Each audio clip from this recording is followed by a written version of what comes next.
بسم اللہ الرحمن الرحیم۔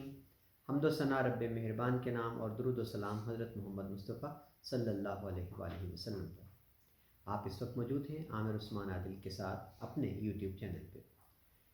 کرونا وائرس جس نے 2 سال سے کرۂ ارض کو اپنی لپیٹ میں لیے رکھا اور ایک عالم جو تھا اس سے متاثر ہوا، کاروبار زندگی مفلوج ہو کے رہ گیا، دنیا بھر کی معیشتیں تھیں وہ گھٹنوں کے بل آ گئیں، اور اب خدا خدا کر کے سکھ کا سانس لیا تھا دنیا نے کہ آہستہ آہستہ یہ سمجھا گیا کہ کرونا کی پہلی، دوسری، تیسری، چوتھی لہر جو ہے اس سے جان چھوٹنے والی ہے۔ ویکسین بھی دریافت ہوئی، اس کے علاج بھی آ گئے، لیکن اب جو نئی خبریں ہیں انہوں نے پریشان کر دیا ہے ایک بار پھر اقوام عالم کو، اور اب ماہرین کا یہ کہنا ہے کہ کرونا وائرس کی جدید ترین اور نئی قسم جو ہے وہ دریافت ہو گئی ہے، اور اس کے جو ڈانڈے ملے ہیں جا کے جنوبی افریقہ سے، اور نئی قسم کو ماہرین نے طرز جو ہے اس کا نام دیا ہے اومیکرون کا۔ اور یہ جس طرح کرونا کی پہلی اقسام آئی تھی جن کو الفا، ڈیلٹا کہا گیا، اب یہ نئی قسم ہے، اس کو اومیکرون کا نام دے دیا گیا ہے۔ جی ناظرین، آپ کو تفصیل بتا دیں کہ جنوبی افریقہ کے ایک صوبے میں انکشاف ہوا، ان کے طبی ماہرین نے جب ریسرچ کی تو پتہ چلا کہ جو نئی قسم وہاں کرونا وائرس کی سامنے آئی ہے وہ اتنی مہلک ہے اور اس کی اثر انگیزی اتنی زیادہ ہے کہ وہ تیزی سے پھیلتا ہے۔ سب سے بڑی بات کرونا وائرس کی نئی قسم کی یہ سامنے آئی کہ وہ بڑی جلدی سے پھیلتا ہے اور دوسروں کو اپنی لپیٹ میں لیتا ہے۔ آہستہ آہستہ جی پھر یہ اب ساؤتھ افریقہ سے باہر بھی رپورٹ ہونے لگا، جرمنی سے، یورپ کے کچھ ممالک سے، اسرائیل سے، تو پھر اب فوری طور پر دیگر ممالک نے حفاظتی اقدامات کے طور پر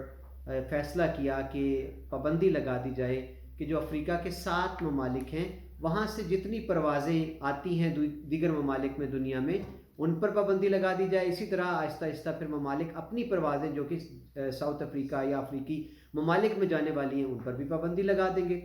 تو ماہرین کا یہ کہنا ہے کہ یہ اتنی مہلک قسم ہے کرونا کی نئی کہ یہ نہ صرف تیزی سے پھیلتا ہے، اور اس کے اندر جو خاصیت ہے کہ یہ بڑی تیزی سے اپنی حیت جو ہے وہ بدلتا ہے، اور اس کے ساتھ ساتھ یہ بھی بتایا جا رہا ہے کہ اس سے متاثر ہونے کا خدشہ ان لوگوں کو بھی ہے جنہوں نے پہلے سے کرونا ویکسین لگوا رکھی ہے، وہ بھی اس نئی قسم سے متاثر ہو سکتے ہیں۔ تو یہ ایک نیا خوف، ایک نئی لہر ہے جو سر اٹھا چکی ہے، اور ابھی تک تو یہ چونکہ کچھ ممالک میں ہی ہے، لیکن اللہ نہ کرے جس طرح پہلے کرونا وائرس چائنا سے شروع ہوا ریپورٹڈلی، پھر یہ پورے کرۂ ارض میں پھیل گیا، اللہ نہ کرے کہ یہ جو کرونا وائرس کی نئی قسم اومیکرون سامنے آئی ہے یہ دنیا کو اپنی لپیٹ میں اسی طرح لے لے۔ ناظرین، یہ ایک بڑی تکلیف دہ بات ہے کہ کرونا وائرس نے 2 سال سے دنیا بھر میں تباہی مچائی، ایک خوف، ایک دہشت کی فضا قائم ہوئی، لوگ جو تھے وہ بڑی تعداد میں اس کا شکار ہوئے، ڈپریشن میں گئے، اسکول بند ہوئے، نظام تعلیم متاثر ہوا، کاروباری زندگی سب سے بڑی بات یہ ہے کہ کاروبار بند ہو گئے، لوگوں کی ملازمتیں چھوٹ گئیں، بڑی بڑی جو کمپنیز تھیں ان کو ڈاؤن سائزنگ کرنا پڑی، بڑی بڑی دنیا کی جو فضائی کمپنی تھی ان کو گراؤنڈ کرنا پڑ گیا اپنے طیاروں کو، اور بہت سا عملہ جو تھا اب مشکل سے تو ابھی کاروبار زندگی آہستہ آہستہ ڈگر پر آنا شروع ہوا تھا، پابندیاں ہٹنا شروع ہوئی تھیں، لیکن ایک نئی قسم پھر آ چکی ہے۔ دعا ہے ہماری جی آج کی اس ویلاگ میں کہ اللہ تعالیٰ پوری انسانیت کو، پورے عالم کو، پورے کرۂ ارض کو اس نئے مرض سے بچا کے رکھیں، کرونا کی جو نئی قسم ہے یہ زیادہ پھیلنے نہ پائے۔ اگرچہ باعث اطمینان یہ تو ہے کہ ویکسین کرونا کی آ چکی ہے، اور ابھی حال ہی میں برطانیہ کے ماہرین کی جو نٹنگم یونیورسٹی ہے ان کی ریسرچ سامنے آئی کہ انہوں نے کرونا کے علاج کے لیے پودوں سے تیار ہونے والی ایک دوا جو تھی ٹپس گرین، جس کو ٹی جی کا نام دیا گیا، اس کی کامیابی کی نوید سنائی، اور کہا یہ جا رہا ہے کہ کرونا سے ہونے والی جتنی بھی انفیکشن ہے اس میں 95% اس افادیت پائی گئی ہے اس نئی دوا کی۔ دعا ہے جی اللہ تعالیٰ ہمیں بچا کے رکھے۔ بہت شکریہ ناظرین، اپنا رکھیے گا خیال اور مجھے دیجیے اجازت۔